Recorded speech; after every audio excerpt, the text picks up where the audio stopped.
America के राष्ट्रपति Joe Biden के पोलैंड दौरे के बाद पुतिन ने उत्तरी अटलांटिक महासागर में अपनी न्यूक्लियर सबमरीन उतार दी।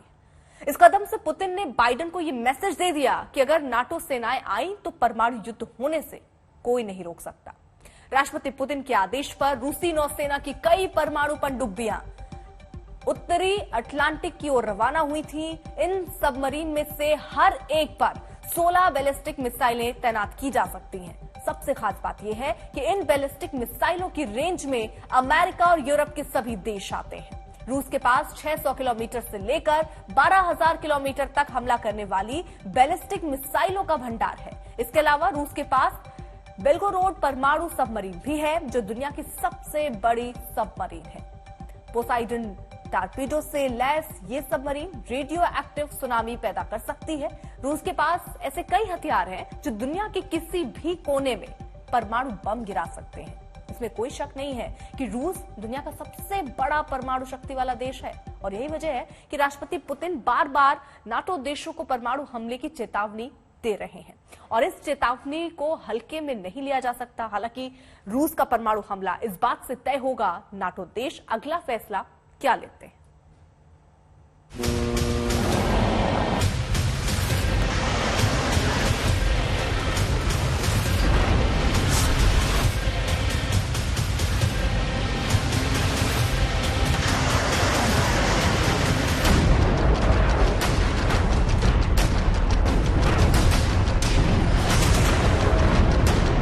रूस यूक्रेन युद्ध में आखिरकार पुतिन ने परमाणु हथियारों की एक झलक दिखा दी।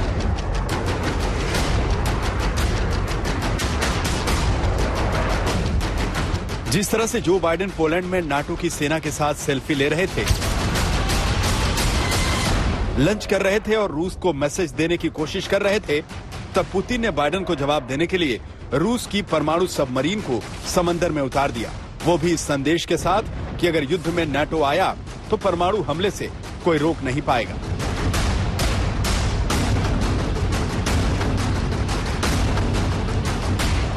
पुतिन के आदेश पर रूस की परमाणु सबमरीन उत्तरी अटलांटिक सागर में चक्कर काट रही है। उससे यह तय हो गया है कि जो बाइडेन का एक फैसला पुतिन को परमाणु हमले का मौका दे देगा। रूस की जो सबमरीन उत्तरी अटलांटिक सी में चक्कर काट कर आई है, अगर उसमें बुलावा जैसी मिसाइल हुई तो उसकी रेंज में नाटो देश, अमेरिका, कनाडा के अलावा यूरोपीय देश ब्रिटेन, स्पेन, फ्रांस और जर्मनी सभी आते हैं। रूस ने अपनी परमाणु पनडुब्बियों को उत्तरी अटलांटिक महासागर में उतारकर दुनिया को सकते में डाल दिया है। हालांकि अमेरिका के गुप्तचर विभाग और विमान इन पनडुब्बियों की टोह तो ले रहे हैं, लेकिन इसे एक राष्ट्रपति पुतिन की रणनीति के रूप में देखा जा रहा है। दुनिया पर परमाणु युद्ध का खतरा तो अभी नहीं मंडरा रहा है, लेकिन ये एक सोची समझी रणनीति के तहत दुनिया पर दबाव डालने का प्रयास है राष्ट्रपति पुतिन का। 24 फरवरी को रूस ने यूक्रेन पर पहली मिसाइल दागी। तब इस बात का अंदाजा नहीं था कि ये युद्ध इतना लंबा चलेगा, लेकिन अब 31 दिन बाद बात परमाणु युद्ध की आहट की सुनाई दे रही है और इसकी एक बड़ी वजह है अमेरिका के राष्ट्रपति जो बाइडेन की पोलैंड यात्रा। जो बाइडेन दुनिया भर के सभी ताकतवर देशों के साथ यूक्रेन के पड़ोस में 3-3 बैठकें कर चुके हैं और रूस के धुर विरोधी अमेरिका के राष्ट्रपति जो बाइडेन खुद यूक्रेन सीमा के दूसरी तरफ पोलैंड में मौजूद है और नाटो देश रूस को बार बार परमाणु हथियारों को लेकर चेतावनी दे रहे हैं। अगर जंग में रासायनिक हथियार या परमाणु हथियार का इस्तेमाल होगा तो यूक्रेन में युद्ध की शक्ल बदल जाएगी। ये हमें बिल्कुल ही स्वीकार नहीं और ये अंतर्राष्ट्रीय नियम का उल्लंघन है। इसलिए हम रूस को बता चुके हैं कि रासायनिक, जैविक और परमाणु हथियारों का इस्तेमाल नहीं होना चाहिए। chemical, biological or of course nuclear weapons.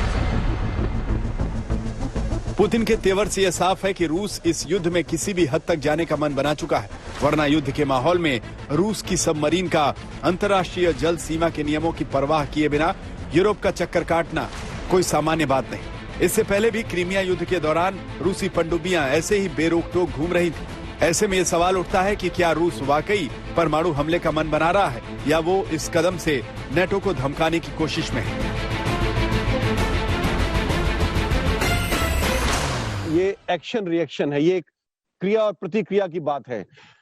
रूस ये धमकियां दे रहा है कि परमाणु हथियार इस्तेमाल करेगा। साथ ही साथ जो कल नेटो की मीटिंग हुई है परसों, उसमें इन्होंने तय किया है कि हमारा जो पोस्चर है, जो अब तक डिफेंस पोस्चर था, वो अभी डिफेंसिव पोस्चर हो जाएगा। वो अभी अपने जो हथियारों की, सैनिकों की संख्या बेलारूस के और यूक्रेन के बॉर्डर पर बढ़ा रहे हैं। तो दोनों तरफ से, एक तरफ से एक्शन होता है, दूसरी तरफ से रिएक्शन होता है। ये स्वाभाविक है और ये एक्शन रिएक्शन की प्रतिक्रिया अब बहुत तेज हो गई है। तो कहीं ना कहीं जो ऐसा बोल रहे हैं कि तीसरे विश्व का खतरा वो अब थोड़ा ज्यादा बढ़ गया है, कि एक थोड़ी सी चूक हुई, कहीं से गलती से भी अगर कोई वेपन इधर उधर फायर कर जाता है या कहीं गलत इलाके में गिर जाता है, तो ये युद्ध जो है किसी भी वक्त विश्व युद्ध में बदल सकता है। 2014 के क्रीमिया युद्ध के दौरान भले ही रूस ने अपनी परमाणु पनडुब्बियों को नॉर्थ अटलांटिक में घुमाया था, लेकिन इस बार परिस्थिति कुछ अलग है, क्योंकि रूस सीधी टक्कर लेने के इरादे से युद्ध में उतरा है। प्यारे साथियों, न केवल पश्चिमी देश हमारे देश के खिलाफ आर्थिक लिहाज से दुश्मनी भरा कदम उठा रहे हैं, यानी अवैध पाबंदियां लगा रहे हैं, नाटो देश के नेता भी भड़काऊ बयानबाजी कर रहे हैं। इस वजह से मैंने रक्षा मंत्री और सेनाध्यक्ष को रूसी सेना के डिफेंस फोर्स को हाई अलर्ट पर रहने का हुक्म दिया है। रूस पहले ही कह चुका है कि अपने अस्तित्व की रक्षा के लिए परमाणु हमला किया जा सकता है। रूस की इस बौखलाहट के पीछे की वजह समझिए कि वो बार बार परमाणु हमले की धमकी क्यों दे रहा है। 31 दिन गुजर जाने के बाद भी रूस यूक्रेन की राजधानी कीव पर अब तक कब्जा नहीं कर पाया है। अमेरिका के प्रतिबंधों से पिछले 31 दिनों में रूस की अर्थव्यवस्था धड़ाम हो गई है। युद्ध के दौरान रूस के हथियारों को भारी नुकसान पहुंचा है, जिससे रूस का सैन्य बजट गड़बड़ा गया है।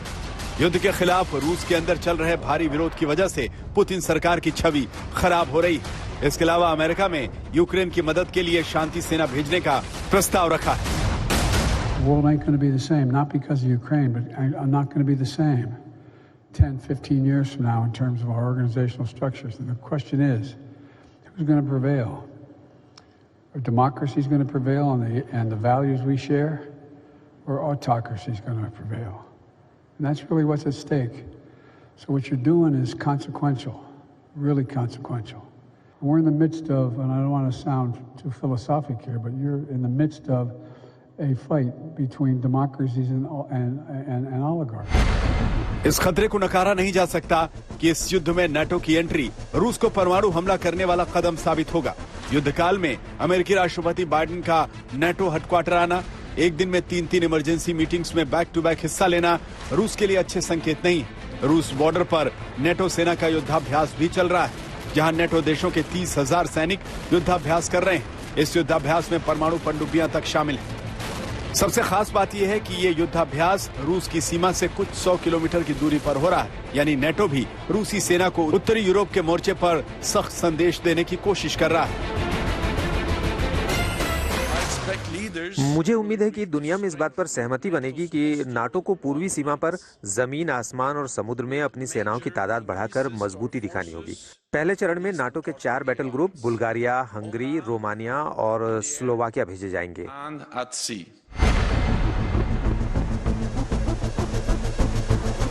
इसमें कोई शक नहीं कि रूस से परमाणु युद्ध करने की स्थिति किसी भी देश की नहीं है। रूस के पास कुछ ऐसे परमाणु हथियार हैं जिनसे टकराने की हिम्मत अमेरिका या किसी भी नाटो देश के पास नहीं। कीव से राजेश पवार और पोलैंड से गौरव सावंत के साथ आज तक ब्यूरो।